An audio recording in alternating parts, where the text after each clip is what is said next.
جو مسلمان اس ملک پر 600 سال سے زیادہ عرصے تک حکمرانی کرتے رہے، وہی مسلمان آج حکومتوں میں معمولی جگہ بنانے میں ناکام ہو چکے ہیں۔ ایسا نہیں ہے کہ مسلمانوں میں قائدانہ صلاحیت نہیں ہے اور نہ ہی ان میں عقل ہے۔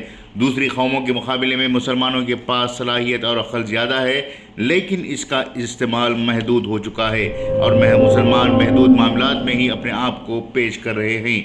ہماری قیادت کرنے والوں میں دو طرح کے لوگ ہیں، ایک مسجدوں کی حد تک تو دوسرے پولیس تھانوں کی حد تک۔ مسجدوں کی قیادت کرنے والے اپنے آپ کو M L A M P بنا چکے ہیں اور مسجد کے خادم کے عہدے کو ایم ایل اے کا عہدہ بنا چکے ہیں، جبکہ دوسری کیٹیگری پولیس تھانوں میں لیڈر گری کرنے والوں کی ہے۔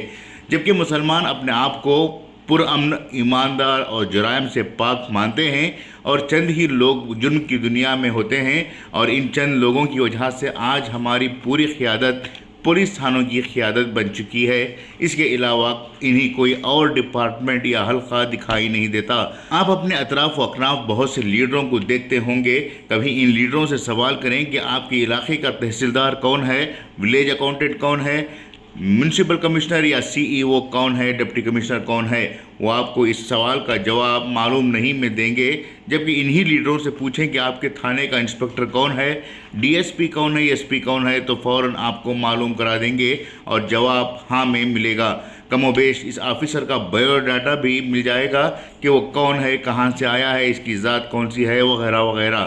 سوال یہ ہے کہ جب مسلمانوں کا تعلق کرائم سے نہیں ہے اور نہ ہی مسلمانوں کو روزانہ پولیس تھانے میں آنا جانا نہیں ہے، تو ہمارے لیڈر وہاں کیا کر رہے ہیں؟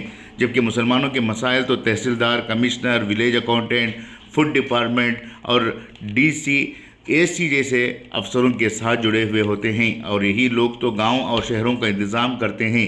نالے بنانے سے لے کر راشن کارڈ فراہم کرنے تک کی ذمہ داری انہی افسروں کی ہوتی ہے، لیکن مسلم لیڈروں کو نہ ان کا نام معلوم رہتا ہے، نہ ہی ان کے دفتروں کا پتہ معلوم ہوتا ہے۔